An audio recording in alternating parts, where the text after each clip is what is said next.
Suzanne Pleshette Yapfuye. Suzanne Pleshette was an American actress known for her roles in theater, film, and television. She was nominated for 3 Emmy Awards and 2 Golden Globe Awards for her role as Emily Hartley on the CBS sitcom The Bob Newhart Show, released from 1972 to 1978. She received 2 nominations for the Prime Emmy Award for Outstanding Lead Actress in Comedy Series. Pleshette died on 19th of January in 2008. May she rest in peace. Condolences to her family, her friends, and all her fans. Pleshette started her career in theater before gaining attention for her role in Alfred Hitchcock's horror thriller The Birds. Her other notable film roles include Rome Adventure, Support Your Local Gunfighter, Hot Stuff.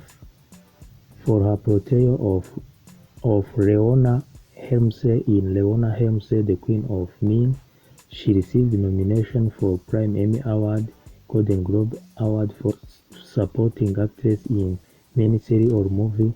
She later voiced role in The Lion King 2, Simba's Pride, and Spirited Away. Pleshette wrote screenplays under a pen name. She also wrote poems, with some recited on The Tonight Show with Johnny Carson. Suzanne Pleshette was the cousin of actor John Pleshette.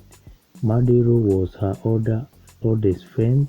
Pleshette appeared in Beach Home movie filmed by Roddy McDowell in 1965. Elizabeth Pleshette akaba yari umunyamerika w'umukinnyi w'amafilime watsindiye ibihembo bitandukanye.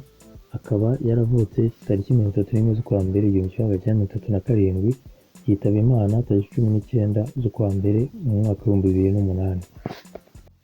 Some of movies she acted in include: zimwe muri filime yakinnyemo harimo The Geisha Boy, Rome Adventure, 40 Pounds of Trouble, The Birds, Wall of Noise, A Distant Trumpet, Fate is the Hunter, Young Broadhawk, A Rage to Live, The Ugly Dachshund, Nevada Smith, Mr. Boodwing, The Adventure of Bullwhip Griffin, Bucklebed Ghost, The Power, If It's Tuesday, This Must Be Belgium, Target Harry, Suppose They Gave a War and Nobody Can, Support Your Local Gunfighter, The Shaggy DA, Hot Stuff, Oh God Book 2, Arch of Triumph, The Lion King 2, Simba's Pride, Spirited Away.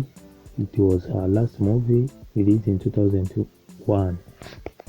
She also acted in television series. Yagaragaye no mu mafilime y'amaseri aca kuri televiziyo such as Decoy, Have Gun with Trevor, Summer of Decisions, Adventure in Paradise, One Step Beyond, Alfred Hitchcock Presents, Riverboat, Naked City, The Island, Route 66, Hong Kong, Dr. Kildare, Target, Alcoa Premium, Wagon Train, The Fugitive, The Wild West, Wings of Fire, The Invaders, It Takes a Thief, Fresh and Broad, Gunsmoke, Marcus Wade MD, The Courtship of Eddie Father, Along Come a Spider, Hunters Are for Killing, River of God, In Broad Daylight, Colombo, Ironside, Bonanza, The Bob Newhart Show, The Legend of Valentino, Law and Order, Richie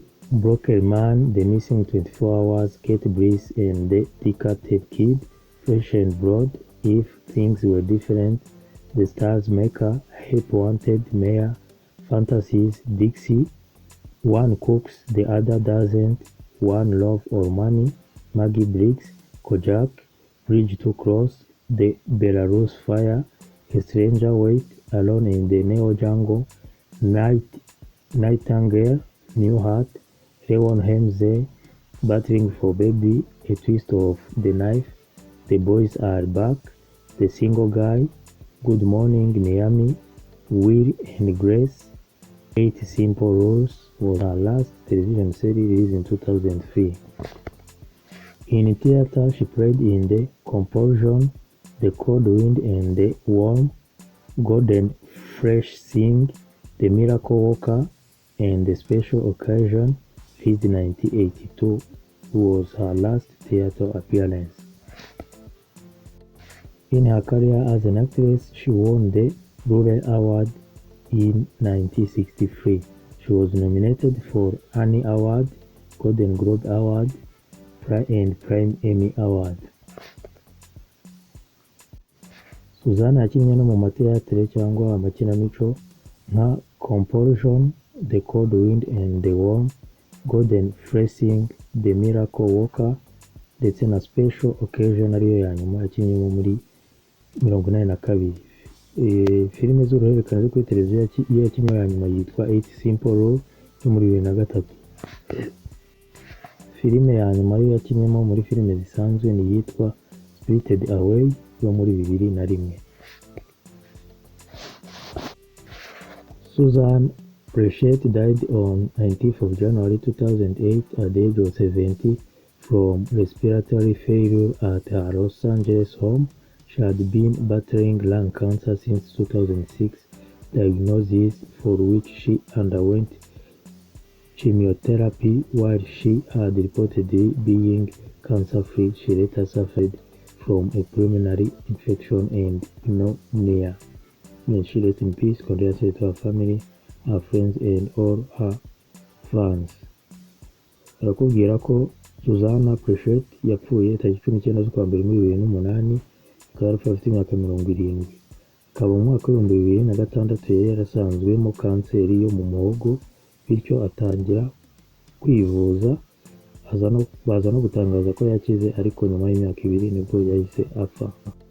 Thank you for your time. Don't forget to like and subscribe. If you have any suggestion or recommendation, write a comment. Thank you. Have a nice day. Wakoze kubana nanjye ari tekereza cyangwa umwanditsi wamwandikira muri comment. Nibagiwe gukanda subscribe, wakoze igihe byiza. Ngo hari n'ibintu abantu biga